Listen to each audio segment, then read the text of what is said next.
আসসালামু আলাইকুম। স্বাগত সবাইকে টেকনিক ইজি এডুকেশনের পক্ষ থেকে। আশা করি তোমরা অনেক ভালো আছো, আমিও ভালো আছি। তো আজকে তোমাদের জন্য কিছু স্পেশাল পয়েন্ট নিয়ে আলোচনা করা হবে। তার আগে একটু বলে নেই, তোমরা জানো এই পৃথিবীতে বাঁচার জন্য আমাদের বিভিন্নভাবে বিভিন্ন দুর্যোগের মোকাবেলা করতে হয়। আর তুমি দেখবে প্রতি বছরই কিন্তু নানান ধরনের দুর্যোগ হয়ে থাকে। হয় এই দুর্যোগটা প্রাকৃতিক, হতে পারে সেটা কৃত্রিম। এই যে প্রাকৃতিক অথবা কৃত্রিম যে দুর্যোগগুলো রয়েছে সেগুলোর সাথেই কিন্তু আমাদের বসবাস করতে হবে। সো এখন কোন দুর্যোগটা আমাদের প্রাণহানি ঘটায়, প্লাস পাশাপাশি হচ্ছে কোন দুর্যোগটা বিগত সালগুলোতে কি পরিমাণ ক্ষয়ক্ষতি করেছিল এবং ভবিষ্যতে আমরা সেই দুর্যোগ মোকাবেলা করার জন্য কিরকম প্রতিরোধ ব্যবস্থা গড়ে তুলতে পারি, সেই বিষয়গুলো নিয়ে কিন্তু আজকে আলোচনা করা হবে। তুমি একটা জিনিস খেয়াল করে দেখো যে আমাদের যে বাংলাদেশ, এই বাংলাদেশ হচ্ছে নাতিশীতোষ্ণ, না শীত না উষ্ণ, বাংলাদেশ ষড়ঋতুর দেশ। এভাবে আমরা ছোটবেলা থেকে নানান কথাই কিন্তু পড়ে এসেছিলাম।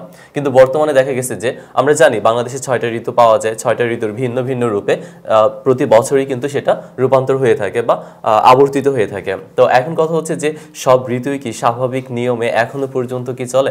আমাদের দেশে কি প্রাকৃতিক দুর্যোগ একেবারেই হয় না? না, হয়। আমাদের দেশে প্রাকৃতিক দুর্যোগ কিন্তু দেখা গেছে যে অনেক প্রাণহানি ঘটায়, প্লাস পাশাপাশি হচ্ছে নানান ধরনের মানুষের বা মানব জীবনের ক্ষয়ক্ষতির সম্মুখীন হতে হয় এই দুর্যোগের কারণে। তো এই দুর্যোগ নিয়ে প্রথমে আমরা যে কথাটা বলবো তা হচ্ছে জলবায়ুর পরিবর্তনের প্রভাব। অর্থাৎ যদি জলবায়ু অথবা আবহাওয়ার পরিবর্তন হয়ে থাকে তাহলে কি ধরনের দুর্যোগ হতে পারে সে ব্যাপারটা তুমি দেখো কয়েকটা পয়েন্টের আলোকে এখানে দেওয়া হবে। প্রথমত ঋতুর পরিবর্তন, তারপর বন্যা, নদী ভাঙন, খরা, পানির লবণাক্ততা, সামুদ্রিক প্রবাল ঝুঁকি, বনাঞ্চল, মৎস্য সম্পদ, স্বাস্থ্য ঝুঁকি, জীববৈচিত্র্য, সাইক্লোন।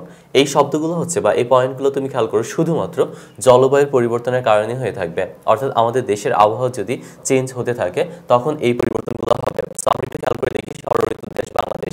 প্রথমে আমরা ঋতুর পরিবর্তন নিয়ে কথা বলবো। তো 6টা ঋতু নিয়ে কিন্তু প্রতি বছর বছর আবর্তিত হয়ে থাকে। তো আষাঢ় আর হচ্ছে শ্রাবণ, এই 2 মাস কি বর্ষাকাল চলে। তো এখন বর্ষাকালটা যখন থাকবে আষাঢ় শ্রাবণ, কখনো দেখা গেছে যে আশ্বিন মাসে খুব ভারী বৃষ্টিপাত হয়, তখনই কিন্তু এই বর্ষাকালের প্রেক্ষাপট তখন দেখা যায়। আবার তুমি দেখো যে শীতকাল যে সংকুচিত হয়ে যাচ্ছে ধীরে ধীরে, আবার গ্রীষ্মকাল কি হয়ে যাচ্ছে ধীরে ধীরে বড় বৃদ্ধি পাচ্ছে। কখনো কখনো টেম্পারেচার বাংলাদেশের প্রায় 45 থেকে 47 ডিগ্রি সেলসিয়াস পর্যন্ত হয়ে যায়। এরকম রেকর্ড আমরা দেখেছি, যেখানে বাংলাদেশে ধরো যে সময়টাতে গ্রীষ্মকাল ছিল ওই গ্রীষ্মকালে প্রচুর পরিমাণে গরম পড়ে, যেটা হচ্ছে অসহনীয়। আবার যখন শীতকাল আসে তখন শীতকাল সংকুচিত হয়ে যায়, অর্থাৎ যে 2 মাস শীতকাল থাকার কথা ছিল তার চেয়ে ধীরে ধীরে শীতকালটা কমে যায়, যার কারণে দেখা গেছে যে শীতকালের প্রেক্ষাপট খুব কম থাকে। তো এই যে ঋতুর পরিবর্তনগুলো যে স্বাভাবিক নিয়ম মেনটেন করে না, এগুলো কেন হয়ে থাকে? শুধুমাত্র জলবায়ু পরিবর্তনের কারণে হয়ে থাকবে। তারপর তুমি দেখো বন্যা। আচ্ছা, বাংলাদেশে কিন্তু প্রতি বছরই বন্যা হয়, আর এই বন্যা নিয়ে আমরা বিভিন্ন পত্র পত্রিকা, তারপর হচ্ছে তোমার টিভি গুলাতে বা বিভিন্ন চ্যানেলগুলোতে দেখে থাকি এই বন্যা সম্পর্কিত কি পরিমাণ ক্ষয়ক্ষতি বাংলাদেশে হয়ে থাকে। বিশেষ করে উত্তরাঞ্চলে এই বন্যার প্রেক্ষাপট সবচেয়ে বেশি হয়। তুমি দেখো বন্যা যখন হবে তখন বিশেষ করে নিচু এলাকা যেগুলো থাকে সেই নিচু এলাকাগুলোই কিন্তু সবচেয়ে বেশি ক্ষয়ক্ষতি হয়ে থাকে। আর এই বন্যা হওয়ার পিছনে অনেক কিছু দায়ী, তার মধ্যে একটা দায়ী হচ্ছে যে জলবায়ুর পরিবর্তন। জলবায়ুর পরিবর্তন যদি হয় তাহলে দেশে বন্যা হবে। আর এই বন্যা কোনো নতুন একটা ঘটনা না, কারণ প্রতি বছরই কিন্তু বিগত সালগুলোতে কিন্তু বন্যা ছিল। লাইক 1988, তারপর হচ্ছে 1995, 1998, 2005, এই সালগুলোতে সবচেয়ে বেশি প্রলয়ঙ্কারী বন্যা হয়েছিল। তোমরা জানো এমন কিছু বন্যা আছে যে বন্যাতে বাংলাদেশের প্রায় 1/3 অঞ্চল কিন্তু ডুবে গিয়েছিল। এবং বিশেষ করে ঢাকা এবং হচ্ছে যশোর, এই জেলাগুলো হচ্ছে যে একটু উঁচু এলাকা, এই এলাকায় সাধারণত বন্যা হয় না। তবুও দেখা গেছে যে এই জলবায়ু পরিবর্তনের কারণে এই ঢাকা শহর অথবা যশোর এই জায়গাগুলোতে কি হয়ে থাকে? বন্যা হয়ে থাকে। তারপর খরা।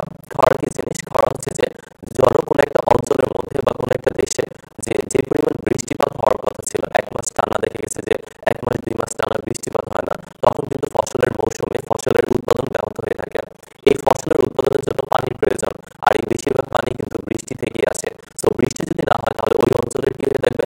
ফসলের উৎপাদন ব্যাহত হবে, এবং পাশাপাশি হচ্ছে যে ওইখানকার যে জমি আছে এই জমি পানির অভাবে পানি শূন্য হয়ে যাবে এবং ওইখানে কোনো ফসল ভালো হবে না। তো যখন খরা সৃষ্টি হয় তখন কিন্তু এই খরাতে বিশেষ করে তোমার অনেক ধরনের ভাইরাস প্রবেশ করে বা আমাদের দেশে বা ভাইরাসের এই সংক্রমণ দেখা যায় এই খরার কারণে এমনটা হয়ে থাকে। তোমরা জানো যে বাংলাদেশে অ্যানথ্রাক্স রোগ দেখা দিয়েছিল 1 বছর। অ্যানথ্রাক্সটা হচ্ছে মেইনলি মানুষের তেমন একটা ক্ষতি না করলেও যদি এটা গবাদি পশুর হয়ে থাকে তাহলে কিন্তু সেখানে মৃত্যু অনিবার্য। সো এখন যদি অ্যানথ্রাক্স যে রোগটা রয়েছে, অ্যানথ্রাক্স রোগটাও কিন্তু বেশি পরিমাণে যদি গরম বেড়ে যায় তখনই কিন্তু এই রোগের প্রাদুর্ভাব সবচেয়ে বেশি দেখা যায়। দেখা গেছে সিরাজগঞ্জ এলাকাগুলোতে এইগুলোতে সবচেয়ে বেশি অ্যানথ্রাক্স রোগের প্রাদুর্ভাব ছিল। তো ভাইরাস বা ব্যাকটেরিয়া এগুলো অতিরিক্ত তাপমাত্রায় জন্মাতে পারে, যার কারণে দেখা গেছে তাপমাত্রা বেড়ে গেলে এই ভাইরাস কিংবা ব্যাকটেরিয়ার সংক্রমণ অধিক হারে বেড়ে যায়।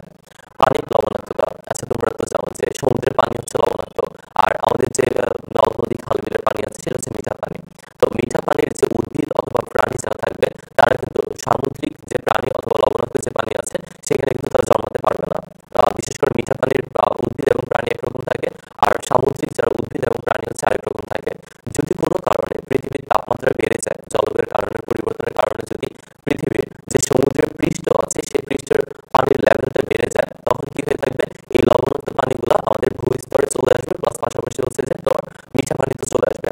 যখন মিঠা পানিতে এই সামুদ্রিক পানিটা চলে আসবে তখন কি হবে যে ওইখানকার যে পানিটা আছে এই লবণাক্ততার কারণে ওই জায়গার উদ্ভিদ এবং হচ্ছে প্রাণী সবাই মারা যাবে।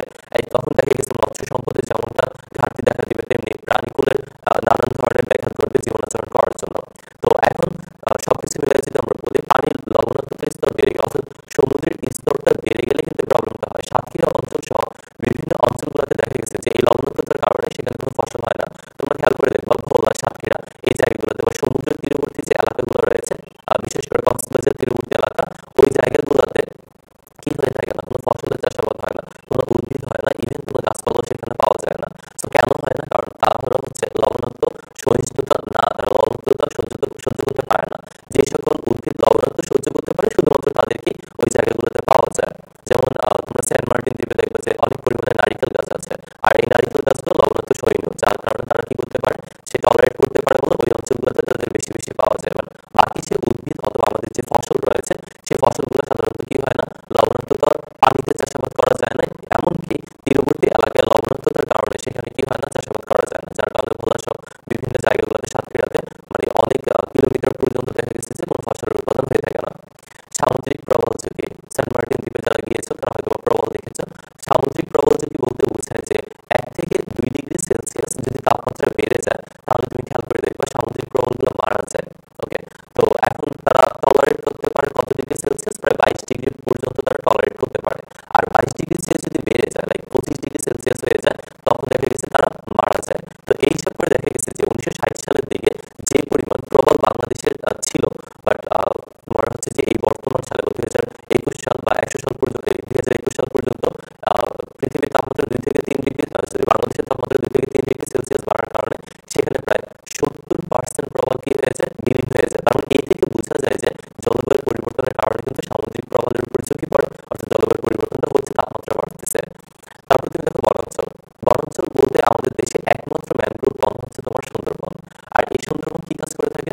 সুন্দরবনের কাজটা হচ্ছে যে যে কোনো প্রাকৃতিক দুর্যোগের একটা বিরুদ্ধে মোকাবেলা করা। তোমরা জানো যে বাংলাদেশে অনেক সময় ঘূর্ণিঝড়, সিডর, আইলা এই জিনিসগুলো হয়ে থাকে। তো ঘূর্ণিঝড় যখন হবে তখন তাদেরকে প্রতিরোধ করার জন্য কিন্তু এই আমাদের দেশের সুন্দরবন কিন্তু অনেকটা কাজ করে থাকে। তোমরা জানো যে সুন্দরবনের প্রায় অনেক অংশ মানে বিলীন হয়ে গেছে কেন, এই ঝড়ের মোকাবেলা করতে গিয়ে। তো এখন যদি সুন্দরবন পৃথিবীতে নাই থাকে তাহলে কিন্তু প্রাকৃতিক দুর্যোগগুলো আমাদের ভূস্তরে চলে আসবে বা পৃথিবী বাংলাদেশের দিকে চলে আসবে, তখন বাংলাদেশের অনেক ক্ষয়ক্ষতি করবে। তো এখন প্রত্যেকটা দেশের ওই শতকরা আয়তনের প্রায় 75% কি থাকতে হয়, বনাঞ্চল থাকতে হয়। বাট বাংলাদেশে সেই পরিমাণ বনাঞ্চল নেই। আমাদের প্রয়োজন হচ্ছে যেখানে স্পেস আছে সেই জায়গাগুলোতে কি লাগানো, গাছ লাগানো। তারপর কিন্তু দেখো মৎস্য সম্পদ। বাংলাদেশ নদীমাতৃক দেশ এবং এই দেশে প্রচুর পরিমাণে মাছ পাওয়া যেত, এখন মাছ পাওয়া তেমন একটা যায় না। তবে মাছের উৎপাদন ধীরে ধীরে কমতেছে। আর আগে প্রাকৃতিকভাবে প্রচুর পরিমাণে মৎস্য সম্পদ, মৎস্য চাষিরা কি করতে পারতো, মৎস্য আহরণ করতে পারতো। বাট এখন কথা হচ্ছে যে মৎস্য বা মাছের যে চাহিদা রয়েছে সেই চাহিদার পরিমাণে কি করা হয় না, উৎপাদন করা যেতেছে না। কেন জানো না? কারণ মৎস্য সম্পদ প্রচুর পরিমাণে ব্যাহত হয়েছে এবং নানান ধরনের কারণে জলবায়ু পরিবর্তনের প্রেক্ষাপটে এখন মৎস্য সম্পদের দিকেও ঘাটতি পড়েছে। স্বাস্থ্য ঝুঁকি। তোমরা জানো যে বাংলাদেশ সহ পৃথিবীর বিভিন্ন দেশে তাপমাত্রা বৃদ্ধির কারণে বা জলবায়ু পরিবর্তনের কারণে নানান রোগের প্রাদুর্ভাব দেখা দেয় বিভিন্ন সময়, বিশেষ করে ভাইরাস এবং ব্যাকটেরিয়া জনিত। এই ভাইরাস এবং ব্যাকটেরিয়া শুধুমাত্র জলবায়ু পরিবর্তনের কারণে কিন্তু বেশি প্রেক্ষাপট ফেলে। তো আমাদের দেশে দেখো তুমি যে অ্যানথ্রাক্স রোগের কথা বলেছিলাম, যা কিন্তু বাংলাদেশে একটা প্রাদুর্ভাব এনেছিল একটি সময়, যে সময়টাতে দেখা গেছে সবচেয়ে বেশি গবাদি পশু এই রোগটা হতে পারে। বর্তমানে এটা মানুষের যদি হয় তাহলে তেমন একটা প্রবলেম হয় না, বাট গবাদি পশু যদি হয় তাহলে সে কি হবে, মারা যাবে। জীববৈচিত্র্য। তোমরা জানো বায়োডাইভার্সিটির ক্ষেত্রে বাংলাদেশ বিভিন্ন গাছপালায় কিন্তু এই দেশটাকে সুন্দর এবং সাবলীল রাখে এবং এই দেশের প্রাকৃতিক দুর্যোগ থেকে আমাদের কি করে, রক্ষা করে। আর এই জলবায়ু পরিবর্তনের কারণে টেম্পারেচার বাড়া কিংবা কমার কারণে কি হয়ে থাকে, আমাদের জীববৈচিত্র্য ধ্বংসের মুখে পড়ে। আমরা প্রায় সাইক্লোন শব্দের সাথে পরিচিত। এই সাইক্লোন বাংলাদেশে আঘাত এনেছে অনেকবার, বা ঘূর্ণিঝড় আঘাত এনেছে, এই কথাগুলো আমরা প্রায় টিভিগুলোতে অথবা দেখা গেছে বিভিন্ন চ্যানেলগুলোতে দেখে থাকি। বাংলাদেশে প্রতি বছরই সাইক্লোন আঘাত আনে এবং এই সাইক্লোনের কারণে কিন্তু প্রচুর পরিমাণ মানুষের কি হয়ে থাকে, মারা যায়। শুধু মানুষ মৃত্যু নয়, জীবন ছাড়াও দেখা গেছে যে জীবন জীবিকা সব ক্ষেত্রেই কিন্তু এই প্রবলেমটা হয়ে থাকে শুধুমাত্র সাইক্লোনের প্রেক্ষাপটে। তুমি খেয়াল করে দেখো জলবায়ু পরিবর্তনের কারণে যেই সকল পরিবর্তন বাংলাদেশে হয়ে থাকে তারই কিছু নোট আমরা এখন করে দিব। অর্থাৎ তোমাদের যে অংশগুলো খুব বেশি বেশি পরিমাণে মুখস্থ করতে হবে। এখন তোমাদের যেটা প্রয়োজন তা হচ্ছে যে গুরুত্বপূর্ণ টপিকসগুলো আমি লিখে দেবো, এই টপিকসগুলো এখনই তোমরা তো খেয়াল করে দেখো বিভিন্ন সমীক্ষা থেকে বিভিন্ন রিপোর্ট থেকে যে সকল তথ্য আমরা পেয়েছি সেই সকল তথ্যগুলো দেখো আমরা এখানে তোমাদের পয়েন্ট আকারে লিখে দিয়েছি। সো পয়েন্টগুলো একটু ভালো করে খেয়াল করো, প্লাস পাশাপাশি হচ্ছে তুমি তোমার নোট খাতায় এগুলো লিখে রাখো। প্রথম নম্বর হচ্ছে তাপমাত্রা বৃদ্ধির কারণে 45 থেকে 48 ডিগ্রি সেলসিয়াস পর্যন্ত পৃথিবীর তাপমাত্রা বাংলাদেশের তাপমাত্রা হয়ে যায়, অর্থাৎ গ্রীষ্মকালে বাংলাদেশের তাপমাত্রা প্রায় 45 থেকে 48 ডিগ্রি সেলসিয়াস পর্যন্ত হয়ে যায়। 2 নম্বরে লেখা আছে 1988, 1995, 1998, 2005 সালে বাংলাদেশে এবং প্রলয়ঙ্কারী বন্যা হয়েছিল, অর্থাৎ যে যে সালগুলোতে বন্যা হয়েছিল প্রলয়ঙ্কারী তার মধ্যে এই সালগুলো হচ্ছে স্পেশাল। 3 নম্বর, বিগত 3 দশকে প্রায় 1,80,000 হেক্টর জমি শুধুমাত্র পদ্মা, মেঘনা, যমুনার 3 গর্ভে হারিয়ে গিয়েছে, অর্থাৎ তোমরা জানো নদী ভাঙনের প্রেক্ষাপট বাংলাদেশে রয়েছে এবং এই 3 নদীর মোহনার কারণে প্রায় 1,80,000 হেক্টর জমি কি হয়ে গিয়েছে, বিলীন হয়ে গিয়েছে। 2100 সালের মধ্যে 30% খাদ্য উৎপাদন হ্রাস পাবে, অর্থাৎ বাংলাদেশে যদি জলবায়ুর পরিবর্তনের কারণে 2100 সাল নাগাদ বাংলাদেশে প্রায় 30% খাদ্য উৎপাদন হ্রাস পাবে, যেখানে 2050 সাল নাগাদ চাল ও গমের উৎপাদন যথাক্রমে 8.8% ও 30% হ্রাস পাবে। 5 নম্বর, বাগেরহাট, খুলনা, সাতক্ষীরা জেলায় প্রায় 13% কৃষি জমি লবণাক্ততার কারণে শিকার হয়ে গিয়েছে। 2050 সাল নাগাদ তা 16% এবং 2100 সাল নাগাদ তা 18%-এ পৌঁছাবে। 6 নম্বর, সাধারণত 22 থেকে 28 ডিগ্রি সেলসিয়াস তাপমাত্রায় প্রবলের জন্য জীবনের জন্য উপযোগী, আর যদি এই থেকে 1 থেকে 2 ডিগ্রি সেলসিয়াস বেড়ে যায় তাহলে কিন্তু প্রবলের জন্য সেটা মৃত্যুর কারণ হয়ে দাঁড়াবে। 1960 সালে সেন্ট মার্টিন দ্বীপে ঠিক যে পরিমাণ প্রবল ছিল 2010 সালে তার প্রায় 70%ই বিলীন হয়ে গিয়েছে। এবং সর্বশেষ 8 নম্বরে লেখা আছে সমুদ্রের পানির উচ্চতা যদি 45 সেন্টিমিটার বাড়ে তাহলে ম্যানগ্রোভ বনের 75% এবং 1 মিটার বাড়লে তা সম্পূর্ণ সুন্দরবন বিলীন হয়ে যাবে। এই রিপোর্টগুলো বা সমীক্ষা থেকে বিভিন্ন প্রাপ্ত রিপোর্টগুলো তোমাদের অবশ্যই মনে রাখতে হবে এবং এগুলো লিখে মুখস্থ করবা, যাতে করে পরীক্ষায় আসলে তোমরা এই সকল অংশ থেকে এই টপিকসগুলো দিলে ভালো একটা নাম্বার ক্যারি করতে পারবা। তারপর আমরা যাব আন্তর্জাতিক প্রেক্ষাপট। তো আন্তর্জাতিক প্রেক্ষাপট থেকে খেয়াল করে দেখো এখানে তোমাদের অনেক ইনফরমেশন রাখতে হবে। আর এতক্ষণ পর্যন্ত আমরা শুধুমাত্র বাংলাদেশের যে প্রেক্ষাপট রয়েছে বৈশ্বিক উষ্ণতার কারণে বা জলবায়ু পরিবর্তনের কারণে যে পরিবর্তনগুলো হয়ে থাকে সেই বিষয়গুলো নিয়ে কথা বলেছিলাম। আর এখন হচ্ছে আমরা সম্পূর্ণ পৃথিবী নিয়ে কথা বলবো, যেটাকে বলা হবে আন্তর্জাতিক প্রেক্ষাপট। আন্তর্জাতিক প্রেক্ষাপট বলতে বোঝাচ্ছে যে পৃথিবীর তাপমাত্রা, যেমন একটা কোয়েশ্চেন করি যদি তোমাদেরকে, যে পৃথিবীর তাপমাত্রা বিগত সালে মাত্র 1 ডিগ্রি সেলসিয়াস বেড়েছে। তুমি হয়তো ভাবতে পারো যে মাত্র ভাই 1 ডিগ্রি সেলসিয়াসের কি আর এমন হবে, বাংলাদেশে তো প্রায় 45 থেকে 47 ডিগ্রি সেলসিয়াস হয়ে যায়। মজার ব্যাপার হচ্ছে যদি বাংলাদেশের তাপমাত্রা 45, 47 বা 50 হয় তাহলে সেটা শুধু বাংলাদেশে প্রভাব ফেলবে, তো অত বেশি একটা প্রভাব ফেলবে না। বাট পৃথিবীর তাপমাত্রা মাত্র যদি 1 ডিগ্রি সেলসিয়াসও বেড়ে যায় তাহলে দেখা গেছে পৃথিবীর অনেক দেশ কি হয়ে যাবে, ভূগর্ভে মানে সমুদ্রের পানিতে বিলীন হয়ে যাবে, অর্থাৎ দেখা গেছে সমুদ্রের উচ্চতা বেড়ে যাবে, ফলে সেটা পানির নিচে বিলীন হয়ে যাবে। তো এমনই কিছু ইনফরমেশন তোমাদের জন্য এখন থাকবে যা আন্তর্জাতিক প্রেক্ষাপট, ঠিক আছে? তো এখন তুমি দেখো ইনফরমেশনগুলো কি কি আছে। একটি সংস্থা রয়েছে যেখানে বিভিন্ন আন্তর্জাতিক সংস্থা নিয়ে বা রিপোর্ট দিয়ে থাকে তারা, তো এটাকে বলা হয় সংক্ষেপে আইপিসিসি। এটার পূর্ণ রূপটা তোমাদেরকে জানতে হবে, inter governmental panel on climate change. দ্বিতীয়ত তুমি দেখো পৃথিবীর তাপমাত্রা 100 বছরে প্রায় 0.7 ডিগ্রি সেলসিয়াস বেড়েছে। 1961 থেকে 2003 সালের মধ্যে সমুদ্রপৃষ্ঠের উচ্চতা গড়ে 1.8 সেন্টিমিটার করে বেড়েছে। 4 নম্বর, এগুলো লিখে রাখো, তোমাদের পরীক্ষার জন্য অনেকটা ইম্পর্টেন্ট হবে বলে মনে করি। 4 নম্বর দেখো 1995 থেকে 2006 সাল পর্যন্ত 12 বছরে পৃথিবীর 12 বছরের মধ্যে প্রায় 11 বছরই হতে প্রচণ্ড কি পড়েছে, গরম পড়েছে। 5 নম্বর, বায়ুমণ্ডলীয় তাপমাত্রা প্রতি 10 বছরে গড়ে 0.2 থেকে 0.3 ডিগ্রি সেলসিয়াস পর্যন্ত বেড়ে যাবে। 2100 সালের মধ্যে পৃথিবীর গড় তাপমাত্রা 1.1 থেকে 6.4 ডিগ্রি সেলসিয়াস পর্যন্ত বাড়তে পারে। 7 নম্বর, 2080 সালের মধ্যে সমুদ্র পৃষ্ঠের উচ্চতা 34 সেন্টিমিটার পর্যন্ত বেড়ে যেতে পারে। 8 নম্বর, 2050 সালের মধ্যে বিশ্বের জনসংখ্যা দাঁড়াবে প্রায় 10 বিলিয়ন। 9 নম্বর, 1950 সালে এই জনসংখ্যা বৃদ্ধির কারণে 80% বনভূমি উজাড় হয়ে গেছে। 10 নম্বর, 1981 থেকে বাংলাদেশে দেখো 10 নম্বর, 1991 সালে বাংলাদেশে উৎপাদিত মোট খাদ্যশস্যের পরিমাণ ছিল 19.32 বিলিয়ন মেট্রিক টন। 2007 থেকে 2008 সালে তা 30 মিলিয়ন মেট্রিক টন।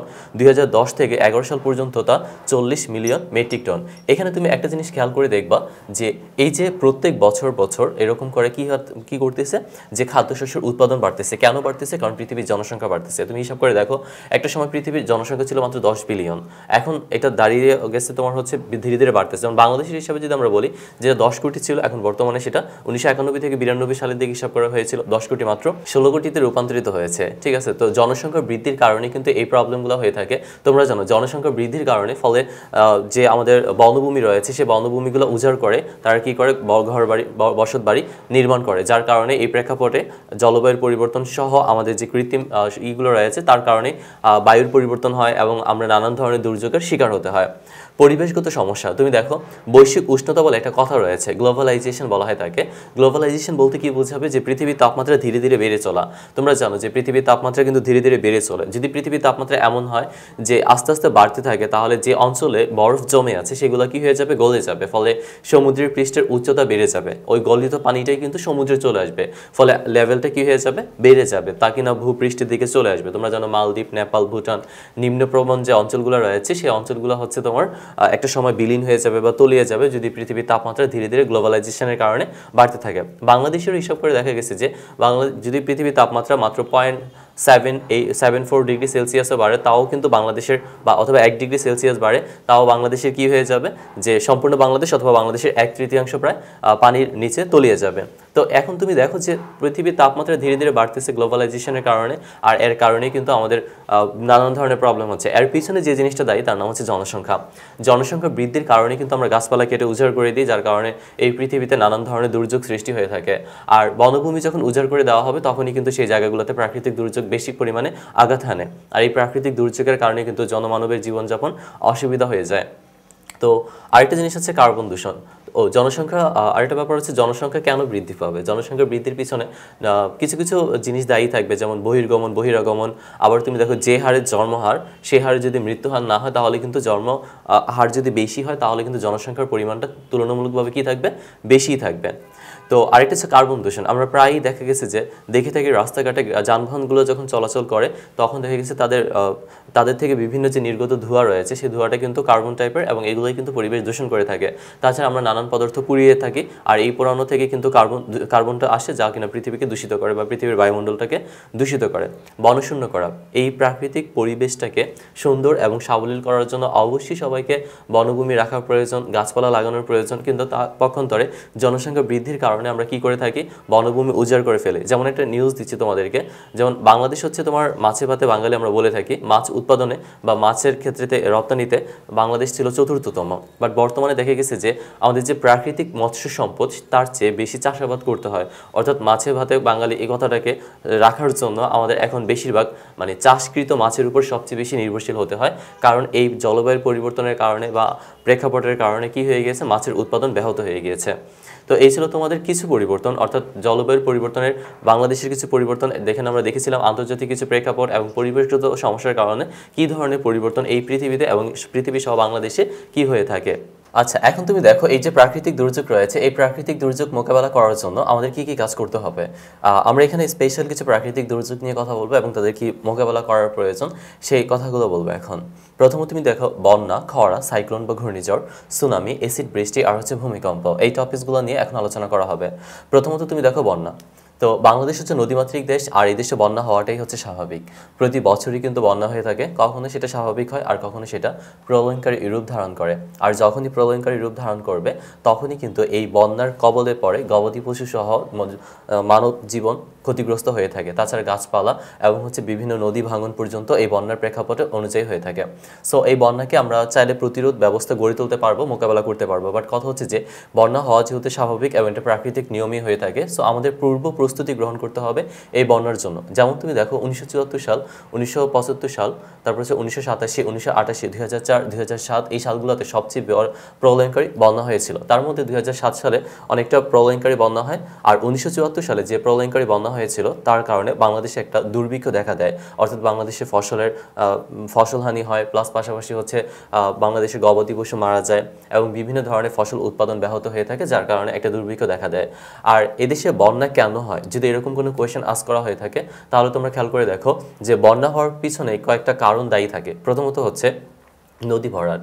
আমরা জানি যে কিছু মানুষ থাকে যারা আমাদের দেশের যেহেতু বাংলাদেশটা প্রায় বেশিরভাগ অঞ্চলে হচ্ছে সমতল, তো নদ নদী খালবিল কিংবা পুকুর বদ্ধ জলাশয় এগুলো যদি ভরাট করে বাড়িঘর নির্মাণ করা হয়ে থাকে তাহলে পানি ধারণ ক্ষমতা কমে যায়। যখন নির্দিষ্ট সময় বর্ষাকালে বা বর্ষার মৌসুমে কি হবে যে তোমার মানে বিভিন্ন দেশ থেকে পার্শ্ববর্তী দেশ থেকে পানিটা চলে আসবে আমাদের দেশে, তখন কিন্তু সেটা ওই পানি ধারণ ক্ষমতা কম থাকার কারণে সেগুলো দুগুল চাপিয়ে স্থলভাগে চলে আসে, আর তখনই কিন্তু বন্যা সৃষ্টি হয়। তাছাড়া কিন্তু নির্দিষ্ট মৌসুম ছাড়াও আমরা অনেক সময় দেখি বন্যা হয়ে থাকে, তা হচ্ছে ঢল বন্যা যেটাকে বলা হয়ে থাকে। যখন বৃষ্টির পানি ঝরবে ওই বৃষ্টির পানিও কিন্তু নির্দিষ্ট পরিমাণ খাদ না থাকার কারণে বা পুকুর জলাশয় না থাকার কারণে সে পানিটা কি হতে পারে না, ধারণ ক্ষমতা না থাকার কারণে পানি অ্যাবজর্বেশন করতে পারে না, যার কারণে সেখানে মেইনলি হচ্ছে তোমার এই পানিটি স্থলভাগে চলে আসে, যা কিনা দীর্ঘস্থায়ী বন্যার সৃষ্টি করে। আর এই বন্যার পিছনে প্রথমত দায়ী যেটা সেটা হচ্ছে যে তোমার বিভিন্ন পুকুর খালবিল নদ নদী ভরাট করা। দ্বিতীয়ত হচ্ছে আরও কিছু প্রাকৃতিক কারণ থাকে, যেমন পৃথিবীর তাপমাত্রা বেড়ে যাওয়া বা কমে যাওয়া, গ্লোবালাইজেশনের কারণে কিন্তু বন্যা অনেকটা মহামারী আক্রমণ ধারণ করতে পারে। বন্যার ক্ষেত্রে আমরা আরেকটা জিনিস খেয়াল করে দেখবো যে বন্যা কীভাবে মোকাবেলা করব বা প্রতিরোধ ব্যবস্থা করে তুলব। 1960 সাল থেকে 2000 এই বর্তমান সাল পর্যন্ত বর্তমানে প্রায় 8000 কিলোমিটার বাঁধ নির্মাণ করা হয়েছে এই বন্যা প্রকল্প বা বন্যার নিয়ন্ত্রণ করার জন্য। যে সকল এলাকা বন্যা প্রবণ অঞ্চল ওই এলাকাগুলোতে বাঁধ নির্মাণ করা হয়ে থাকে যাতে করে বন্যার পানিটা বেশি পরিমাণে না আসতে পারে। তাছাড়া আমরা জানি যে বাংলাদেশে যে নদ নদীগুলো রয়েছে তাদের বেশিরভাগ উৎপত্তিস্থল হচ্ছে ভারত, নেপাল আর হচ্ছে ভুটান। বাংলাদেশে প্রায় 58টা নদীর উৎপত্তিস্থলই হচ্ছে ভারত, নেপাল, ভুটান। আমরা যদি আমাদের পার্শ্ববর্তী দেশগুলোর সাথে সম্মিলিতভাবে উদ্যোগ গ্রহণ করে থাকি এবং আগেই যদি আমরা বন্যার পূর্ব প্রস্তুতি নিতে পারি তাহলে আশা করি বন্যার অনেকটা কী করা যাবে, প্রতিরোধ ব্যবস্থা গড়ে তোলা যাবে। তাছাড়া যে অঞ্চলগুলো বন্যাপ্রবণ ওখানে আমরা চাইলে কী করতে পারি যে আশ্রয়কেন্দ্র তৈরি করতে পারি, উঁচু রাস্তাঘাট তৈরি করা বা স্কুল কলেজ তৈরি করা, যেখানে যখন বন্যা হবে তখন তারা আশ্রয় নেবে ওই জায়গাগুলোতে বা উঁচু জায়গাগুলোতে। আর বিশেষ করে তোমরা জানো বাংলাদেশে ঢাকা, যশোর এই জায়গাগুলোতে কখনই বন্যা হতো না, বাট বর্তমানে এই জায়গাগুলোতে বন্যা হয়। কেন? উঁচু জায়গা হওয়া সত্ত্বেও, কারণ এখানে বৃষ্টির পানির কারণে বন্যা হতে পারে, কারণ বৃষ্টির পানি সরার জন্য বা বৃষ্টির পানি মানে এক স্থান থেকে চলে যাওয়ার জন্য সেরকম কোনো স্কোপ নাই, প্লাস পাশাপাশি হচ্ছে জলবায়ুর প্রেক্ষাপটে এমনটা হয়ে থাকে। তো এই ছিল তোমাদের বন্যা। তো সো বন্যার আগে তোমরা জানবা বন্যা কেন হয়, আর দ্বিতীয়ত জানবা বন্যার প্রতিরোধ ব্যবস্থা গড়ে তোলার জন্য কিসের প্রয়োজন। সাধারণত দেখা গেছে যে তোমার যেখানে পানি শূন্য থাকে অর্থাৎ অত্যধিক তাপের কারণে বা বেশি বৃষ্টিপাত না হলে তখনই তাকে কিন্তু খরা বলা হয়ে থাকে। আর এই খরার ক্ষেত্রে বিভিন্ন দেশে বিভিন্ন রকম সংজ্ঞায় সংজ্ঞায়িত করা হয়ে থাকে। যেমনটা তুমি দেখে থাকবা ব্রিটিশরা একটানা 2 সপ্তাহে 0.25 মিলিমিটারের কম বৃষ্টিপাত হলে তাকে খরা, এবং হচ্ছে একটানা 4 সপ্তাহে 0.25 মিলিমিটারের বেশি বৃষ্টিপাত না হলে তখন তাকে আংশিক খরা বলে। 2 নম্বর, রাশিয়াতে একটানা 10 দিন মোট 5 মিলিমিটারের বেশি বৃষ্টিপাত না হলে তাকে খরা বলে। তৃতীয়ত হচ্ছে আমেরিকাতে একটানা 30 দিন বা তার বেশি সময়ের মধ্যে যদি 24 ঘন্টায় 6.24 মিলিমিটারের বেশি বৃষ্টিপাত না হয় তখন তাকে খরা বলে। তো বিভিন্ন দেশে এই খরার সংখ্যাটা বিভিন্ন রকম দেওয়া হয়ে থাকে। বাংলাদেশের ক্ষেত্রে আমরা জানি যে এই খরা একটা প্রাকৃতিক দুর্যোগ এবং এটা হচ্ছে মারাত্মক দুর্যোগ। বাংলাদেশে যদি খরা হয়ে থাকে বা পৃথিবীর যে কোনো প্রান্তে যদি খরা হয়ে থাকে তাহলে কিন্তু সেখানে কি হয়ে থাকে, পানির অভাবে ফসলের উৎপাদন ব্যাহত হয়ে থাকে। তোমরা জানো যে ফসল কিন্তু মাটি থেকে কি করে পানি প্রয়োজনীয় যে পানিটা রয়েছে সে পানি সংগ্রহ করে থাকে, আর যদি মাটিতে পানির প্রয়োজন অনুসারে যদি সেই পরিমাণ না পাওয়া যায় তাহলে কিন্তু ফসলের উৎপাদন অতটা ভালো হয় না, বা অনেক ক্ষেত্রে দেখা গেছে যে ফসলের উৎপাদন একেবারেই হয় না। আর খাদ্যশস্য যদি উৎপাদন না হয় তাহলে মানুষের বেঁচে থাকার জন্য অনেকটা হুমকি হয়ে দাঁড়ায়। সো প্রয়োজন হচ্ছে খাদ্যশস্য উৎপাদনের জন্য অবশ্যই মাটিতে পর্যাপ্ত পরিমাণ পানি থাকা। আর খরা কেন হয়, খরা হওয়ার পিছনে কিছু রিজন বা কারণ দায়ী। সেগুলো হচ্ছে কি, যেমন তুমি ধরো আমরা অনেক সময় দেখা গেছে যে কার্বন দূষণ করি, অথবা গ্লোবালাইজেশনের প্রেক্ষাপটে এখানে পড়তে পারে, অথবা ওজোন স্তরের ক্ষয়ক্ষতি যখন হয়ে যায় তখনই কিন্তু এই খরা হয়ে থাকে। তোমরা জানো অত্যধিক পরিমাণ তাপের কারণে কিন্তু কি হয়েছে যে এই ভূ-স্তরে বা ভূমি স্তরে পানি শূন্য দেখা দিয়ে থাকে, অর্থাৎ অতিরিক্ত পরিমাণ টেম্পারেচার হলে কিন্তু প্রবলেম। আমরা জানি জলবায়ুজনিত কারণে এই অতিরিক্ত তাপমাত্রার একটা সম্ভাবনা দেখা দেয়, তখনই কিন্তু এই খরাটা সৃষ্টি হয়ে থাকে। আরেকটা জিনিস হচ্ছে যে খরা মানে হচ্ছে যে পানি শূন্য, তাই না, অর্থাৎ পানি থাকবে না। আর আমরা জানি যে আমাদের বাংলাদেশে প্রায় 53টা নদীর উৎপত্তিস্থলী হচ্ছে 55টা নদীর উৎপত্তিস্থলী হচ্ছে ভারত থেকে, অর্থাৎ ভারত থেকে বাংলাদেশে পানি আসার একটা সোর্স হচ্ছে যে বিভিন্ন ধরনের সুইচ গেটগুলো। তো ওই সময় যদি সুইচ গেটগুলো খুলে না দেওয়া হয় তাহলে কিন্তু বাংলাদেশে পানির অভাবে এই খরার প্রচলনটা থাকতে পারে বা খরার একটা অবস্থা দেখা দিতে পারে। তো এই 55টা নদী যেহেতু ভারত থেকে বাংলাদেশে উৎপন্ন বা ভারত থেকে বাংলাদেশের সাথে কানেক্টেড, সো আমরা যদি তাদের সাথে সম্মিলিতভাবে এই পানি বন্টন নিয়ে কাজ করে থাকি তাহলে আশা করি বাংলাদেশে এই খরার প্রবণতাটা অনেক কমে যাবে। বিশেষ করে উত্তর পশ্চিমাঞ্চল দেশগুলো জায়গাগুলোতে বিশেষ করে চাঁপাই নবাবগঞ্জ, তারপর হচ্ছে তোমার কুষ্টিয়া, যশোর, এই জায়গাগুলোতে কিন্তু খরা সবচেয়ে বেশি হয়ে থাকে। অর্থাৎ ওদের দেশে হচ্ছে পানির সংকট সবচেয়ে বেশি দেখা দিবে, অর্থাৎ খরার প্রবণতাটা অনেকটা ওদের দেশেই সবচেয়ে বেশি দেখা যায়। সো এখন যেহেতু তাদের দেশে খরা হয়ে থাকে, সো খরা মোকাবেলা করার জন্য আমাদের অবশ্যই প্রয়োজন জলবায়ুজনিত যে প্রেক্ষাপট রয়েছে সেই প্রেক্ষাপটের পরিবর্তন, এবং এই পরিবর্তনের ক্ষেত্রে আমাদের গাছপালা লাগাতে হবে প্রচুর পরিমাণে, যাতে করে প্রচুর পরিমাণে বৃষ্টিপাত হয়। আর যদি বৃষ্টিপাত হয় তাহলে দেখা গেছে এই খরার প্রবণতা অনেকটাই কমে যাবে। তো এখন আমরা যে বিষয়টা নিয়ে কথা বলবো তা হচ্ছে সাইক্লোন কিংবা ঘূর্ণিঝড়। এই সাইক্লোন বা ঘূর্ণিঝড় যে শব্দটা, এই শব্দটা একটা গ্রিক শব্দ, আর এটাকে ইংলিশ শব্দ হচ্ছে কয়েল অফ স্নেক, যাকে বলা হয় সাপের কুণ্ডলী।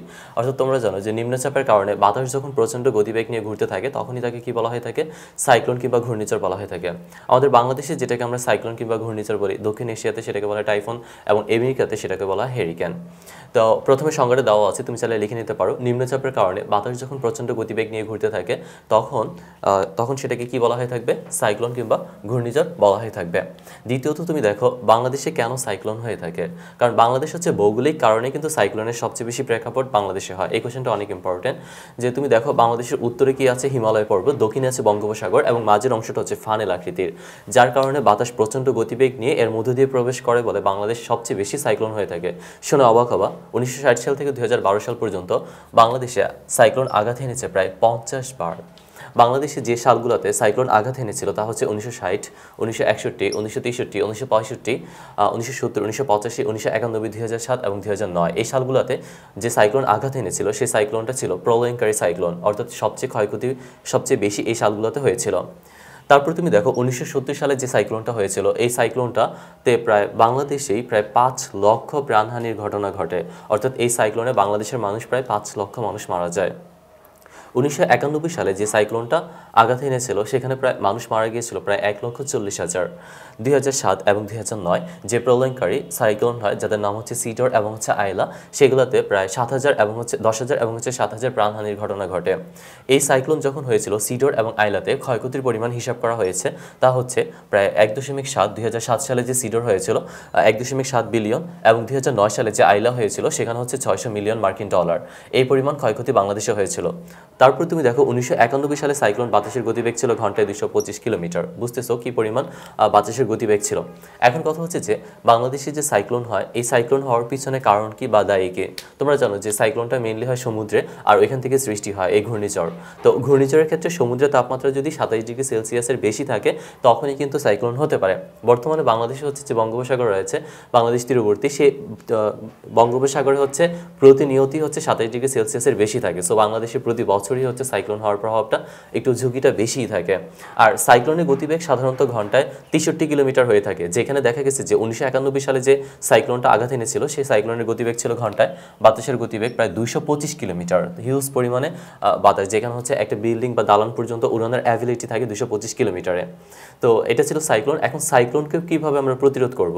তো আমরা যেহেতু জানি যে সাইক্লোন সমুদ্র থেকে সৃষ্টি হয়, আর এই সমুদ্র থেকে যখন সৃষ্টি হবে সমুদ্রের তাপমাত্রার উপর ডিপেন্ডস করে, অর্থাৎ তাপমাত্রা যদি বেড়ে যায় তাহলে সাইক্লোন হওয়ার প্রভাবটা বেশি থাকে, যা আমরা প্রথমে পড়িয়েছিলাম যে জলবায়ুর পরিবর্তনের কারণে কিন্তু বাংলাদেশে এই প্রাকৃতিক দুর্যোগগুলো হয়ে থাকে। সো এখন কথা হচ্ছে যে সাইক্লোন যেহেতু আমরা জানি যে সমুদ্রের তাপমাত্রা বেড়ে গেলে সাইক্লোন হয়, আর 27 ডিগ্রি সেলসিয়াস আপ হলে সাইক্লোন হবে, আর আমাদের বঙ্গোপসাগরের তাপমাত্রা 27 ডিগ্রি সেলসিয়াসের বেশি সবসময় থাকে। সো এখানে সাইক্লোন হওয়াটাই স্বাভাবিক। এখন সাইক্লোন হলে কি করণীয়? সাধারণত সাইক্লোন একটা যেহেতু প্রাকৃতিক দুর্যোগ, এটা আমরা দমন করতে পারবো না, প্রতিরোধ ব্যবস্থা করে তুলতে পারবো। আর এই সাইক্লোনের ক্ষেত্রে দেখা গিয়েছে যে যদি সমুদ্রের মধ্যে তেল ছিটিয়ে দেওয়া হয় অথবা সিলভার আয়োডাইড ছিটিয়ে দেওয়া হয় তাহলে কিন্তু এই সাইক্লোন থেকে আমরা কী করতে পারি, নিরোধ থাকতে পারি। বাংলাদেশের মতো একটা গরিব দেশ যেখানে হচ্ছে যে এই তেল ছিটিয়ে সমুদ্রের তাপমাত্রা বা বঙ্গোপসাগরের তাপমাত্রা কমানো অথবা সিলভার আয়োডাইডের মতো দামি পদার্থগুলো ছিটিয়ে সমুদ্রের তাপমাত্রা কমানো, এটা আমাদের জন্য ইম্পসিবল। সো আমরা অন্যভাবে কী করতে পারি, এই সিডর কিংবা আইলা অথবা যে প্রাকৃতিক দুর্যোগ রয়েছে ঘূর্ণিঝড় কিংবা সাইক্লোন, সেখান থেকে প্রতিরোধ ব্যবস্থা গড়ে তুলতে পারে। তোমরা জানো যে বাংলাদেশে বিভিন্ন সংস্থা রয়েছে, লাইক তোমার মৌরা যে একটা হয়েছিল, সাইক্লোন আঘাত এনেছিল বাংলাদেশে, সেখানে কিন্তু রেড ক্রিসেন্টের প্রায় 32,000 স্বেচ্ছাসেবী অংশগ্রহণ করেছিল, যারা হচ্ছে এই সাইক্লোনের আঘাত থেকে মানুষকে রক্ষা করেছিল, এবং সেখানে প্রাণহানি তেমন একটা ঘটনা শোনা যায় না, মাত্র 7 জন মানুষের প্রাণহানি ঘটনা ঘটেছিল। তো এই সাইক্লোন আমাদের যে কাজটি করণীয় বা যে কাজটি করতে হবে তা হচ্ছে যে আমাদের যাতে পৃথিবীর গ্লোবালাইজেশনের কারণে টেম্পারেচার না বাড়ে সেদিকে অবশ্যই খেয়াল রাখতে হবে, তাহলে আশা করি এই সাইক্লোন থেকে আমরা কি থাকতে পারবো, নিরোধ থাকতে পারবো। তারপর তুমি দেখো সুনামি। এই সুনামি সুনামিটা হচ্ছে একটা জাপানি শব্দ। ওকে, এটা আমরা ইংলিশে যখন লিখবো তখন দেখবা যে টি লেখা আছে, টি উজ্জ্ব থাকে, টি সুনামি। ওকে, এই সুনামি শব্দের অর্থ হচ্ছে, সু শব্দের অর্থ হচ্ছে বন্দর, নামি শব্দের অর্থ হচ্ছে ঢেউ। সো সুনামি শব্দের অর্থ দাঁড়ায় কি? বন্দরের ঢেউ। অর্থাৎ দেখা গেছে যে যে সমুদ্রের যে ঢেউটা রয়েছে, এই ঢেউটা যখন তোমার কি হবে, যে দুকল বেয়ে স্থলভাগে চলে আসে, তখনই কিন্তু এই সুনামি হয়ে থাকে। আর সুনামি যখন হবে তখন ঢেউর গতিবেগ কিন্তু অনেক বেশিই থাকে। এক একটা ঢেউ হচ্ছে প্রায় 100 মিটার পর্যন্ত, মাথা থেকে শুরু করে লেজ পর্যন্ত প্রায় 100 মিটার পর্যন্ত হতে পারে। এই সুনামি একটা প্রলয়ঙ্কারী। সুনামি কেন হয় তোমরা জানো? সুনামি হওয়ার পিছনে কিছু কারণ দায়ী। যেমন প্রথমত হচ্ছে আগ্নেয়গিরির অগ্নুৎপাত, তারপর হচ্ছে সমুদ্রের তলদেশে ভূমিকম্প, ভূমিধস, এই কারণে সাধারণত সুনামি হতে পারে। সুনামি হয়েছিল এরকম একটা প্রলয়ঙ্কারী ঘটনা তোমাদের হয়তো বা মনে আছে, 2004 সালে 26শে ডিসেম্বর, যে দিনটা ছিল সবচেয়ে মারাত্মক একটা দিন, যে দিনটাতে একটা সুনামি হয়েছিল। কোথায়? জাপানে। যে ইন্দোনেশিয়ার একটা দ্বীপ রয়েছে, তার নাম হচ্ছে সুমাত্রা দ্বীপ। এই সম্পর্কে একটু বলতে হয় যে এই সুনামিটা যে হয়েছিল 2004 সালে 26শে ডিসেম্বর, সেটা হচ্ছে ট্রেকটনিক সংঘর্ষের কারণে হয়। দুইটা ট্রেকটনিক, ইউরেশিয়ান প্লেট আর হচ্ছে অস্ট্রেলিয়ান প্লেট, এই দুই প্লেটের যখন সংঘর্ষ বাধে তখন ভারত মহাসাগরের তলদেশে প্রায় 600 মাইল ব্যাপী ভাঙনের সৃষ্টি হয়। আর এর ফলে দেখা গেছে যে ইন্দোনেশিয়ার যে সুমাত্রা দ্বীপটা রয়েছে, এই সুমাত্রা দ্বীপটাতে সবচেয়ে বেশি আঘাত হানে। দেখা গেছে যে প্রায় 3 লক্ষ মানুষের প্রাণহানি ঘটেছিল শুধুমাত্র ইন্দোনেশিয়ার সুমাত্রা দ্বীপে। এবং সেখানে প্রায় আফ্রিকা সহ 12টা দেশ, ইন্দোনেশিয়া, আফ্রিকা, শ্রীলঙ্কা, মালদ্বীপ সহ প্রায় 12টা দেশ আছে, যে 12টা দেশে প্রায় কি ঘটেছিল, যেখানে হচ্ছে একটা মহাপ্লাবন সৃষ্টি হয়েছিল। অর্থাৎ 12টা দেশের উপর দিয়ে সেই বেগে পানিটা প্রবাহিত হয়েছিল সেই দিনটাতে। এবং সবচেয়ে মজার ব্যাপার হচ্ছে যে ওই দিনটাতে কেউ যদি google.com এ সার্চ দিয়ে লিখতো, যে পৃথিবীর ম্যাপটা দেখতো, তখন ওই দিনের জন্য কি হয়েছিল, এই প্রলয়ঙ্কারী সুনামির কারণে ম্যাপও এলোমেলো হয়ে গিয়েছিল সেই দিনটাতে। সো সুনামির মাত্রাটা বুঝতেছে যে কতটা বেশি পরিমাণে থাকে। তো এই 2004 সালের 26শে ডিসেম্বর যে সুনামিটা হয়, এই সুনামিতে বাংলাদেশে তেমন ক্ষয়ক্ষতির পরিমাণ শোনা যায় না বা হয় না, কারণ হচ্ছে যে অগভীর এলাকায় এসে এই সুনামি তার গতিবেগ হারিয়ে ফেলে, যার কারণে আমাদের দেশে বা বাংলাদেশে এই সুনামির হওয়ার প্রবণতাটা একটু পরিমাণে কমই থাকে। জাপান সহ বিভিন্ন যে দেশগুলো রয়েছে, নদী তীরবর্তী, সমুদ্র তীরবর্তী অঞ্চলগুলো, সেই অঞ্চলগুলোতে এই সুনামি হওয়ার প্রেক্ষাপটটা অনেকটাই বেশি থাকে। বাংলাদেশের তেমন একটা সুনামিতে ক্ষয়ক্ষতির পরিমাণ না শোনা গেলেও কিছু জেলে রয়েছে প্রায় 3 জনের প্রাণহানি ঘটনা ঘটে, এরকম একটা শোনা গিয়েছে। তারপর তুমি দেখো অ্যাসিড রেইন কিংবা অ্যাসিড বৃষ্টি। আমরা অ্যাসিড বৃষ্টির সাথে অনেকেই পরিচিত। তোমরা জানো অনেক দিন পর্যন্ত যদি বৃষ্টি না হয়, তখন প্রথম যে বৃষ্টিটা হয় সাধারণত এটা অ্যাসিড বৃষ্টি নামে পরিচিত। তবে এই ক্ষেত্রে অ্যাসিড বৃষ্টির আরেকটা সংজ্ঞা রয়েছে, তা হচ্ছে যে যখন পানি, পিওর পানির সংকেত আমরা জানি, তার নাম হচ্ছে H2O। খেয়াল করে দেখো যে এটা হচ্ছে পানি, এতে কোনো ভেজাল নেই, ঠিক আছে? যখন আমরা কোনো জিনিস পোড়াবো বা পৃথিবীর তাপমাত্রা বেড়ে যাবে বা কার্বন দূষণ হবে, তখন সেখানে বিভিন্ন ধরনের পদার্থ তৈরি হয়, like carbon dioxide, sulphur dioxide অথবা সালফার ট্রাইঅক্সাইড, এরকম কিছু বিষাক্ত পদার্থ তৈরি হয়, যা কিনা পানির সাথে মিশে বিভিন্ন ধরনের লাইক সালফিউরিক অ্যাসিড, যার সংকেত হচ্ছে H2SO4, সালফিউরাস অ্যাসিড H2SO3, তারপর তৈরি হতে পারে নাইট্রিক অ্যাসিড HNO3, এই ধরনের বিষাক্ত কিছু অ্যাসিড তৈরি করে, যা কিনা অ্যাসিড রেইন নামে পরিচিত। অর্থাৎ আমরা যখন কোনো জিনিস পোড়াবো, সেখান থেকে যে দূষিত পদার্থগুলো বা বিষাক্ত বা টক্সিক পদার্থগুলো কী হবে, বৃষ্টির পানিতে মিশে অ্যাসিড সৃষ্টি করবে, তখন সেখান থেকে বৃষ্টি হলে সেটাকে মূলত আমরা অ্যাসিড রেইন বলে থাকি। আর অ্যাসিড রেইন হওয়ার পিছনে আরেকটা জিনিস দায়ী, তা হচ্ছে ওজোন স্তর ক্ষতিগ্রস্ত হওয়া। যখন ওজোন স্তর ক্ষতিগ্রস্ত হবে, তখনই কিন্তু এই অ্যাসিড রেইন হওয়ার একটা পসিবিলিটি থাকে। অ্যাসিড রেইন যখন হয় তখন আমাদের কি সমস্যা হতে পারে, যেমনটা খেয়াল করে দেখো, অ্যাসিড রেইন হলে আমাদের দেহের যখন অ্যাসিড পড়বে বা অ্যাসিড রেইন আমাদের দেহের ত্বকের মধ্যে পড়বে, ক্যান্সার সহ নানান ধরনের মারাত্মক রোগ সৃষ্টি করতে পারে। সো পৃথিবীর এই জলবায়ুর পরিবর্তন আমাদের দিকে অবশ্যই খেয়াল রাখতে হবে, যাতে করে এই অ্যাসিড রেইনের প্রভাবটা না পড়ে আমাদের দেশে। তোমরা জানো প্রাকৃতিক দুর্যোগের মধ্যে অন্যতম একটা প্রাকৃতিক দুর্যোগ হচ্ছে ভূমিকম্প। আর এই যে ভূমিকম্প রয়েছে, এই ভূমিকম্প কেন হয় সেই বিষয়টা তো আমরা জানবো। তার আগে একটু জেনে নিই, বাংলাদেশ সহ পৃথিবীর বিভিন্ন দেশে কিন্তু এই ভূমিকম্প হয়ে থাকে। তোমরা জানো যে এই পৃথিবীটা হচ্ছে কিছু প্লেটের উপর সাজানো, যেগুলোকে বলা হয় ট্রেকটনিক প্লেট। ওকে, তো এই যে ট্রেকটনিক প্লেট থাকে, এই ট্রেকটনিক প্লেটের উপরেই কিন্তু পৃথিবীগুলো, আর এরাও কিন্তু এক জায়গায় স্থির থাকে না, আর একটি স্থির চলমান অবস্থায় থাকে, যার কারণে কখনো কখনো এরকম ট্রেকটনিক প্লেটের সংঘর্ষ বাধে। আর যখন এই সংঘর্ষ হয়ে থাকে, তখনই কি হতে পারে, তোমার এই ভূমিকম্প হওয়ার একটা পসিবিলিটি থাকে। তাছাড়া আমাদের দেখা গেছে নগরায়নের কারণে কিন্তু এই ভূমিকম্প হয়। অত্যধিক বেশি পরিমাণে যদি চাপ সৃষ্টি হয় এই ভূস্তরের উপর, তাহলে সেখানেও কি হতে পারে, ভূমিকম্প হতে পারে। তাছাড়া আমরা যদি বেশিরভাগ পরিমাণ ভূস্তরের পানিটা যদি উত্তোলন করে ফেলি, তাহলে কিন্তু ভূমিকম্প হওয়ার পসিবিলিটি অনেকটা বেশিই থাকে। তুমি খেয়াল করে দেখো, 2010 সালে হাইওতে, 2011 সালে জাপানে এবং 2015 সালে নেপালে এই প্রলয়ঙ্কারী ভূমিকম্প হয়েছিল, যেখানে ধ্বংসযজ্ঞ রূপান্তরিত হয়ে যায়। 2011 সালে জাপানে যে ভূমিকম্পটি হয়, সেই ভূমিকম্পে প্রাণহানি অনেক ঘটে এবং এখানে এই ভূমিকম্পের পরে একটা সুনামি সৃষ্টি হয় এবং একটা দুর্ঘটনা ঘটে যাকে বলা হয় চেরনোবিল ঘটনা। এটা হচ্ছে যে তোমার ওইখানে যে নিউক্লিয়ার ছিল, মানে যেখানে নিউক্লিয়ার প্ল্যান্ট ছিল ওই জায়গাগুলোতে বিভিন্ন ধরনের বোম বানানো হতো। তো ওই জায়গায় নিউক্লিয়ার প্ল্যান্টগুলো কি হয়ে যায়, ধ্বংস হয়ে যায় বা বিস্ফোরিত হয়ে যায়, এগুলো পানিতে ছড়িয়ে যায় এবং সেখানে কিন্তু নানান ধরনের রোগ এবং হচ্ছে নানান ধরনের সমস্যার সৃষ্টি হয়। 1884 সালে মানিকগঞ্জ, বাংলাদেশের যদি আমরা হিসাব করি 1884 সালে মানিকগঞ্জ এলাকায় 7 রিক্টার স্কেলে একটি বড় মাপের ভূমিকম্প হয়। 1897 সালে শিলংয়ে তোমার বড় মাপের একটি ভূমিকম্প হয়। 2010 সালে হাইওয়েতে যে 7 মাত্রার ভূমিকম্পটি হয়েছিল সেখানে প্রায় 3 লক্ষ মানুষ মারা যায়। একটু খেয়াল করে দেখো 2014 সালে চিলিতে 8.2 অর্থাৎ এখানে হিসাব করে দেখা গেছে যে 7 থেকে যদি 8.2 হয় তাহলে এটা শক্তিটা প্রায় 30 লক্ষ গুণ বেশি।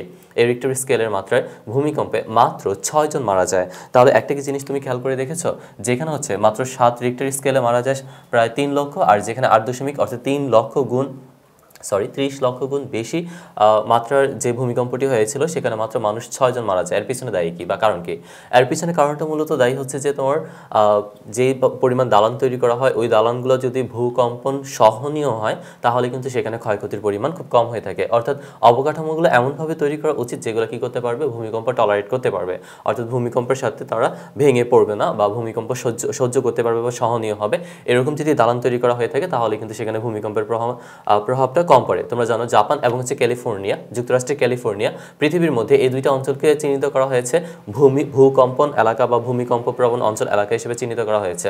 তো এখানে খেয়াল করো আরেকটা বিষয়, তা হচ্ছে যে জাপানের যে বাড়িগুলো তৈরি করা হয় এগুলো কিন্তু খুব উঁচু পরিমাণ দালান খুব কম পরিমাণে পাওয়া যায়, কারণ তাদের দেশটাই হচ্ছে ভূকম্পন প্রবণ অঞ্চল এলাকা। তাদের বেশিরভাগ ঘরবাড়িগুলো হচ্ছে কাঠের তৈরি হয়ে থাকে শুধুমাত্র এই ভূমিকম্প থেকে রক্ষা পাওয়ার জন্য। তো ভূমিকম্প যখন হবে তখন আমাদের কি করণীয়? তবে তার আগে কাজ করতে হবে, ভূমিকম্পের আগে কি করতে হবে আমাদেরকে। তোমরা জানো যে এই পৃথিবীতে তোমাদেরকে আগে জানতে হবে যে আমরা প্রতিনিয়তই কোনো না কোনো প্রাকৃতিক দুর্যোগের সাথে বড় হয়ে উঠি এবং তারকে প্রতিরোধ করে বা মোকাবেলা করেই কিন্তু আমাদের বাঁচতে হয়। সো প্রয়োজন হচ্ছে আমাদের এমন কিছু আয়োজন করা যেখানে হচ্ছে তোমার এই ভূমিকম্পের আগে বিভিন্ন সরঞ্জামগুলো লাইক 8 বক্সগুলো যদি আমরা রাখতে পারি, বিশেষ করে তোমার প্রাথমিক চিকিৎসার জন্য যা প্রয়োজন তা যদি আমরা কালেক্ট করে রাখতে পারি তাই হোক ওগুলো পরবর্তীতে কী হবে, তোমার কাজে লাগবে। দ্বিতীয়ত তুমি দেখো এমন কিছু জিনিস রাখা যাবে না উঁচু শেলফে যেগুলো হচ্ছে ভারী, ওগুলো কি যদি তোমার দেখা গেছে ভূমিকম্পের সময় মাথায় পড়তে পারে বা দেহের মধ্যে পড়তে পারে, ক্ষয়ক্ষতির পরিমাণ বেশি হতে পারে। অর্থাৎ ভারী কিছু সেলফে রাখা যাবে না। ওকে, তাছাড়া আমরা আরও কিছু কাজ করতে পারি, শক্ত কোনো আসবাবপত্র তৈরি করতে পারি ভূকম্পনের সময় বা ভূমিকম্পের সময়, সেগুলোতে আমরা আশ্রয় হিসেবে অবলম্বন করতে পারি। তাছাড়া আমাদের বিশেষ করে যে নাম্বারগুলো প্রয়োজন, অর্থাৎ যারা তোমাদের উদ্ধারকর্মী যারা রয়েছে, উদ্ধারকর্মীর যে নাম্বারগুলো সেগুলো আগে থেকে কালেক্ট করতে হবে, মোবাইলে প্রচুর পরিমাণে রিসার্চ করে রাখতে হবে এবং হচ্ছে ওয়াইফাই লাইন অথবা নেটের লাইন এগুলো থাকতে হবে, যাতে করে তুমি পরবর্তীতে মানে যখন ভূমিকম্প হয়ে যাবে এরপর থেকে তুমি যাতে নিজেকে করতে পারো, সেভ করতে পারো। দ্বিতীয়ত হচ্ছে তোমার যখন ভূমিকম্প হবে তখন আমাদের কি করণীয়? ভূমিকম্পের সময় হঠাৎ করে ভূমিকম্প হলে তখন ভূমিকম্প মাত্র কয়েক সেকেন্ড পর্যন্ত স্থায়ী হয় এবং সেখানে কিন্তু ধ্বংসযোগ্য সৃষ্টি হয়। সো আমাদের এই কয়েক সেকেন্ডের ভিতরে সিদ্ধান্ত নিয়ে নিজেকে সেভ করা কিন্তু একদমই পসিবল না। সো ওই ক্ষেত্রে আমরা কি করতে পারি, যখনই ভূমিকম্প শুরু হবে তখন তাড়াহুড়া করা যাবে না এবং ভাবতে হবে যে তোমার এই প্রাকৃতিক দুর্যোগের সাথে তোমাকে বাঁচতে হবে। সো তোমার কি প্রয়োজন, তা হচ্ছে যে ওই ঘরের মধ্যে যদি কোনো দৃঢ় অবলম্বন থাকে অথবা তোমার শক্ত কিছু থাকে, টেবিল অথবা খাট, তুমি তার নিচে আশ্রয় নিতে পারো। দ্বিতীয়ত হচ্ছে কাচ অথবা যেই জায়গাগুলোতে ইলেকট্রিসিটি লাইনগুলো আছে সেই জায়গাগুলো থেকে একটু দূরে থাকার চেষ্টা করবা। আর দ্বিতীয়ত হচ্ছে যদি অন্ধকার হয়ে যায় তাহলে ডিএসএলআর বক্স জ্বালানো যাবে না, কারণ হচ্ছে যে গ্যাসের লাইন ফেটে সেখানে কিন্তু বাতাসে আগুনটা ছড়িয়ে যেতে পারে এবং সেখানে একটা দাবানলের সৃষ্টি করতে পারে এবং নিজে তুমি ক্ষতিগ্রস্ত হতে পারো। তাছাড়া আরও আমরা কিছু কাজ করতে পারি, ওই সময়ের ভিতরে মানসিকভাবে ঠিক থাকতে হবে। আরেকটা জিনিস হচ্ছে যখন ভূমিকম্প হয়ে গেছে তারপরে আমরা কি করব, ধরো এখন ধ্বংসযোগ্য হয়ে গেছে এবং ধ্বংসযোগ্যের ভিতরে তুমি পড়ে আসো, তুমি তোমার নিজের যে শক্তিটা আছে বা এনার্জিটা আছে সেটাকে লস করা যাবে না। তুমি কি করবা, যে উদ্ধারকর্মী পর্যন্ত ওয়েট করতে হবে এবং মানসিকভাবে নিজেকে ঠিক রাখতে হবে। যখন উদ্ধারকর্মী চলে আসবে তখন তাদের দৃষ্টি আরোপ করতে হবে এবং নিজেকে সেখান থেকে উত্তোলন করতে হবে। তাছাড়া আমরা আরও কিছু কাজ করতে পারি, যদি তোমার ওই নাম্বার থাকে বা নেটের কানেকশন থাকে অথবা দেখা গেছে যে নেটওয়ার্ক থাকে, তখন আমরা তার সাহায্যে উদ্ধারকর্মী অথবা যারা থাকবে ত্রাণ কর্মী যারা আছে তাদের সহযোগিতা কামনা করতে পারি। তো এইভাবে সাধারণত ভূমিকম্পের আগে এবং ভূমিকম্পের সময় এবং ভূমিকম্পের পরে আমরা এই কাজগুলো করতে পারি। তাছাড়া আরও কিছু আমরা টিম গঠন করে তোমরা চাইলে ফ্রেন্ড সার্কেলের মাঝে এই কাজ করতে পারো বা পরিবার কেন্দ্রিকভাবে করতে পারো, যে ভূমিকম্পের পরে তোমরা কোথায় সম্মিলিত হবা। এই ব্যাপারগুলো যদি আগে থেকে আলোচনা করা হয় তাহলে দেখা গেছে যে কিছুটা এই প্রাকৃতিক বা সাডেন যে দুর্যোগগুলো থাকে সেগুলো থেকে আমরা নিজেকে কিছুটা প্রতিরোধ করতে পারবো। তো সবসময় আমাদের প্রাকৃতিক দুর্যোগের সাথে বসবাস করতে হয়, কোনো না কোনো প্রাকৃতিক দুর্যোগ তোমার জীবনে আঘাত হানে, আর এই দুর্যোগ যদি মোকাবেলা করতে চাও বা মোকাবেলা করতে পারো, তাহলেই কিন্তু জীবনে তুমি জীবনের বাকি পথটা তুমি পাড়ি দিতে পারবা। সো যেহেতু প্রাকৃতিক দুর্যোগ হবে, সেই দুর্যোগের ক্ষেত্রে আমাদের কোনো হাত নেই। অর্থাৎ যে সকল কারণে প্রাকৃতিক দুর্যোগ হয়ে থাকে, আমরা যদি তার প্রতিরোধ ব্যবস্থা এবং তা নিয়ন্ত্রণ করতে পারি, তাহলে আশা করি ভবিষ্যতে আমাদের এই প্রাকৃতিক দুর্যোগটা জানমাল এগুলোর সাধারণত বেশি একটা ক্ষতিগ্রস্ত করবে না, এবং নিজেকে আমরা চাইলে কী করতে পারবো, প্রতিরোধ ব্যবস্থা গ্রহণ করে নিজেকে প্রোটেক্ট রাখতে পারবো। তো সেই পর্যন্ত সবাই ভালো থাকো, সুস্থ থাকো। আগামী ক্লাসে তোমাদের আরও কিছু পয়েন্ট নিয়ে আলোচনা করা হবে। আল্লাহ হাফেজ।